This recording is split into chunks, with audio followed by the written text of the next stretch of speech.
حضرت حنظلہ علیہ السلام کو اللہ تعالیٰ نے قوم بنی اسرائیل کی طرف پیغمبر بنا کر بھیجا تاکہ وہ اپنے خالق ارض و سما کو پوجیں اور بت پرستی چھوڑ دیں۔ یہ حکم پاتے ہی حضرت حنظلہ علیہ السلام ہر روز شہر کی چاروں طرف دروازوں پر جا کر قوم بنی اسرائیل کو پکار کر کہتے کہ اے لوگو، اللہ کو واحد جانو اور اسی کو پوجو اور اسی کو اپنا معبود حقیقی مانو اور بت پرستی چھوڑ دو۔ اے قوم، شیطان نے تم کو گمراہ کیا ہے۔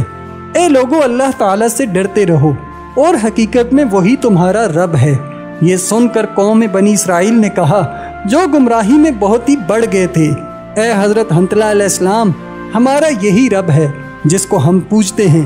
حضرت حنظلہ علیہ السلام نے ان سے کہا کہ تمہارے باپ دادا بتوں کو نہیں پوجتے تھے، پھر تم کیوں پوجتے ہو؟ کیا تم کو شرم نہیں آتی؟ اس سے نہیں ڈرتے ہو؟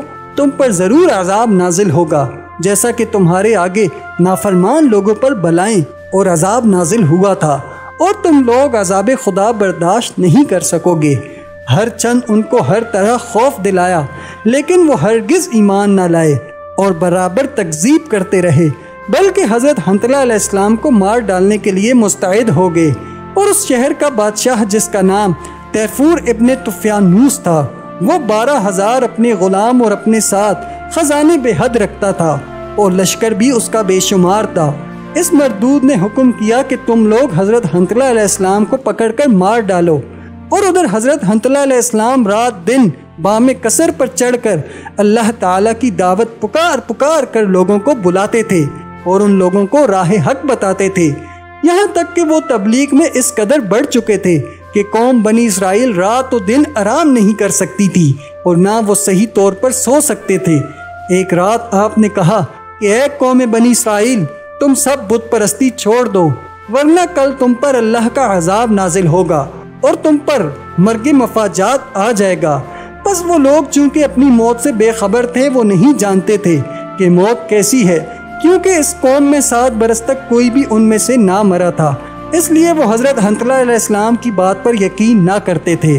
جب ان پر عذاب الہی نازل ہوا، یعنی ان پر عذاب الہی آیا، دوپہر کا وقت تھا اور اس وقت ہر آدمی اپنے اپنے کاروبار میں مشغول تھا، کسی کو کوئی گمان بھی نہ تھا کہ عذاب الہی آج ہی آ جائے گا۔ اس عذاب الہی سے ہزاروں آدمی واصل جہنم ہوئے، اور جو لوگ باقی بچے وہ اپنے بادشاہ کے پاس جا کر سوختہ دل ہو کر کہنے لگے، اے جہاں پناہ، آج مرگ مفاجات سے بے شمار لوگ ہماری قوم کے مر گئے۔ تیفور عقل کے مہجور نے ان سے کہا کہ یہ مرگ مفاجات نہیں ہے، بلکہ تم حنظلہ علیہ السلام کے شور و گل سے رات و دن سونے نہیں پاتے، یعنی کثرت بیداری سے گرمی نے غلبہ کیا۔ یہ موت بے ہوشی کا عالم ہے، وہ سب مرے نہیں ہیں۔ اگر تم آزمانا چاہتے ہو تو ان کو سیخ چبھو کے دیکھو، وہ اپنے آپ اٹھ بیٹھیں گے۔ پس تیفور مردود کے کہنے سے ان گمراہوں نے ویسا ہی کیا، لیکن ان میں کچھ حص و حرکت نہ ملی۔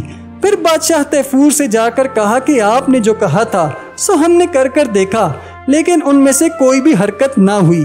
بادشاہ تیفور بے شعور نے ان لوگوں سے کہا کہ سچ ہے وہ مردے ہوں گے۔ پھر اس بادشاہ تیفور مردود نے ایک ایسا بلند خانہ بنوایا کہ 12,000 برج اس میں تھے، اور پھر حکم کیا کہ ہر برج میں ایک غلام ذرہ پوش ننگی تلوار ہاتھ میں لے کر متعین رہے، کیونکہ موت اس قصر پر آنے نہ پائے، اور اگر موت آئے تو اس کو مارو، تلواروں سے ٹکڑے ٹکڑے کر ڈالو، اور دروازے گنبد کے بند کر دو۔ اور درمیان ان گنبدوں کے ایک کوٹھڑی لوہے کی بنوائی، اور پھر اس میں سنگ مرمر لگایا، اور اس میں ایک شاہی تخت اور ہر قسم کی نعمتیں اس میں رکھ دیں، اور شمع بھی اس میں روشن کی۔ پھر اس کے بعد وہ بادشاہ مردود اس تخت پر جا بیٹھا اور کہنے لگا، اے موت، اب تو میرا کیا کر سکتی ہے؟ تو لوہے کی کوٹھڑی کے اندر کس طرح آ سکتی ہے؟ اب تو اس کے دروازے بھی بند ہیں۔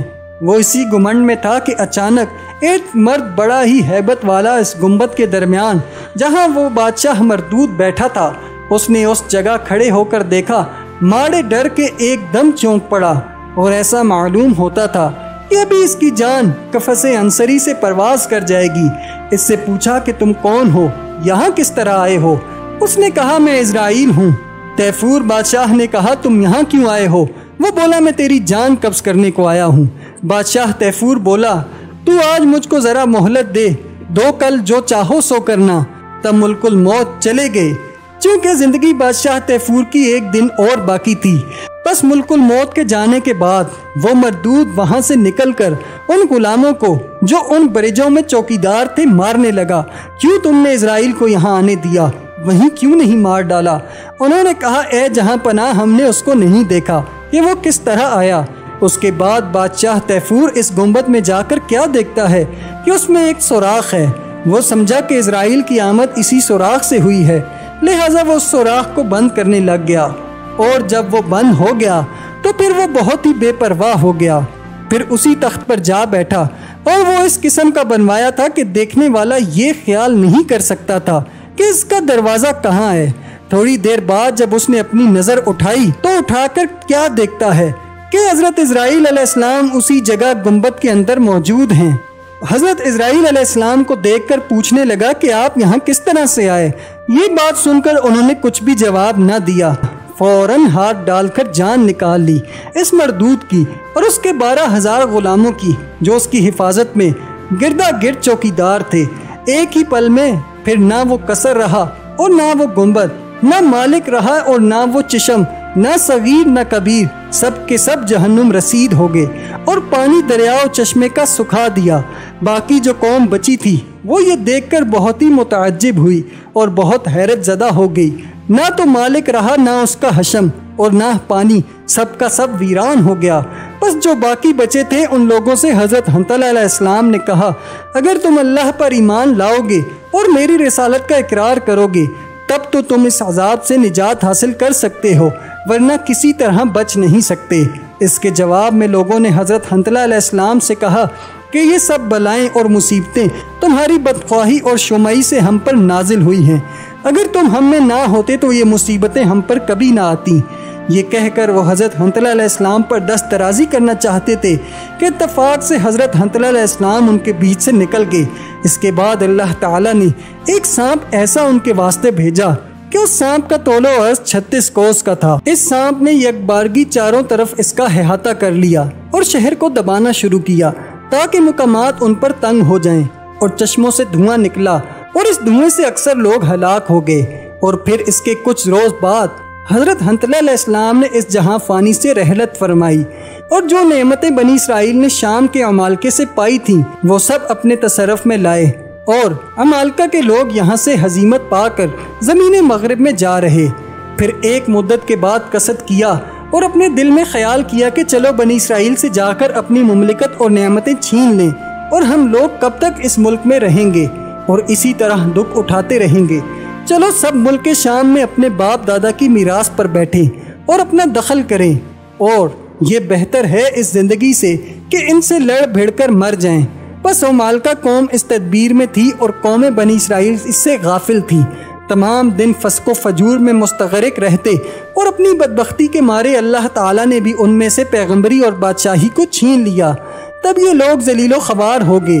قوم عمالقہ نے آ کر ان سے لڑائی کی اور تابوت سکینہ اور مال و دولت کو ان سے چھین کر زمین مغرب میں لے گئے، اور وہی تابوت سکینہ ایک سبب تھا ان کے اقبال بلندی کا۔ اب ان میں نہ بادشاہی رہی کہ آرام سے کھائیں، اور نہ اب کوئی پیغمبر رہا کہ اس کی دعا سے مقہور ہو۔ سب کے سب غریب و عاجز ہو گئے، اور یہاں تک کہ ان کے درمیان کوئی عالم و فاضل بھی نہ رہا کہ ان کو ہدایت کرے اور ان کو شریعت سکھائے۔ سب گمراہ ہو گئے، اور تابوت سکینہ جو عمالقہ قوم نے چھین لیا تھا وہ در حقیقت آہنی تھا، اس میں قفل مضبوط لگے تھے۔ ایک روایت میں ہے کہ تابوت کا سر مثال بلی کے سر کے تھا، جس کے تئیں حاجت ہوتی تو وہ تابوت سکینہ کے چاروں طرف پھر کے دعا مانگتا تو وہ دعا خدا وندے قدوس فوراً اس کی قبول کر لیتا، اور اگر کسی دشمن سے لڑائی کا موقع ہوتا تو اسی تابوت کو سامنے رکھتے تھے، اور اس سے ایک آواز نکلتی مثال آواز بلی کے، اور اسی آواز سے دشمنوں کے دل میں ہیبت طاری ہو جاتی تھی اور وہ سب بھاگ جاتے تھے، اور مومن لوگ اس کی برکت سے فتح یاب ہوتے تھے اور ہر طرح کا آسائش و آرام ملتا تھا۔ مگر اس تابوت کے اندر کیا چیز تھی یہ کوئی نہیں بتا سکتا، جیسا کہ اللہ تعالی نے فرمایا، قول تعالی ترجمہ، اور کہا ان کو ان کے نبی نے نشان ان کی سلطنت کا یہ ہے کہ آیا تم کو ایک صندوق جس میں دل جمعی ہے تمہارے رب کی طرف سے، اور باقی اس چیز سے کہ چھوڑ گئی ہے موسیٰ علیہ السلام و ہارون علیہ السلام کی اولاد، اٹھا لائیں گے اس کو فرشتے، اس میں نشانی پوری ہے تم کو اگر تم یقین رکھتے ہو۔ خبر ہے کہ اس تابوت کے اندر حضرت موسیٰ علیہ السلام کا عصا اور حضرت ہارون علیہ السلام کا عمامہ تھا، اور وہ ترنجبین جو آسمان سے ان کی قوم کے لیے میدان تہ میں اترتی تھی، اور 2 تختیاں توریت کی شکستہ جو حضرت موسیٰ علیہ السلام نے زمین پر مار کر توڑ دی تھیں۔ یہ حالات تمام کتاب قصص الانبیاء میں ہیں اور انہوں نے توریت سے نقل کیے ہیں۔ بعض تفسیر میں مذکور ہے کہ بنی اسرائیل میں ایک صندوق چلا آتا تھا اور اس میں تبرکات تھے۔ موسیٰ علیہ السلام اور ہارون علیہ السلام کو جنگ جب پیش آتی اس کو آگے لے چلتے اور پھر حملہ دشمن پر کرتے تو اس وقت اس کو اپنے آگے دھر لیتے، پھر اللہ تعالیٰ اس کی برکت سے فتح دیتا۔ جب بنی اسرائیل بدنیت ہو گئے تو وہ صندوق ان سے چھین لیا گیا اور وہ غنیم کے ہاتھ لگا۔ اب جو طالوت بادشاہ ہوا وہ صندوق خود بخود رات کے وقت اس کے گھر کے سامنے آ موجود ہوا۔ سبب اس کا یہ تھا کہ غنیم کے شہر میں جہاں اس کو رکھا تھا ان پر بلائیں نازل ہوئیں، شہر ویران ہو گیا۔ روایت ہے کہ بنی اسرائیل میں ایک شخص غریب مسکین تھا، اس کی 2 بیویاں تھیں، ایک نے لڑکا جنا اور دوسری نے نہیں۔ جنا لڑکے والی نے اس سے کہا کہ تم نے ایک لڑکا بھی نہ جنا۔ اس نے کہا کہ اے بی بی، اللہ تعالیٰ کسی کو بے مانگے فرزند دیتا ہے اور کسی کو مانگنے سے بھی نہیں دیتا، اور میں تو اس کی درگاہ سے امیدوار ہوں کہ تم کو بے مانگے اس نے لڑکا دیا، مجھ کو بھی دے گا۔ پس دلگیر ہو کر اس نے تمام شب اللہ کی عبادت کی اور اپنا سر سجدے میں رکھ کر دعا مانگی۔ اللہ تعالیٰ نے اس کی دعا کو قبول کیا اور ایک فرزند اس کو عنایت کر دیا، اور پھر اس کی والدہ نے اس فرزند کا نام شمائل رکھا۔ جب وہ بڑے ہوئے اور تقریباً 40 برس کے ہوئے تو اللہ تعالیٰ نے ان کو اپنے فضل و کرم سے نبوت سے سرفراز کیا تاکہ وہ مخلوق خدا کو راہ دکھائیں اور اللہ تعالیٰ کی وحدانیت کا اظہار کریں اور دنیا سے گمراہ لوگوں کا خاتمہ کریں۔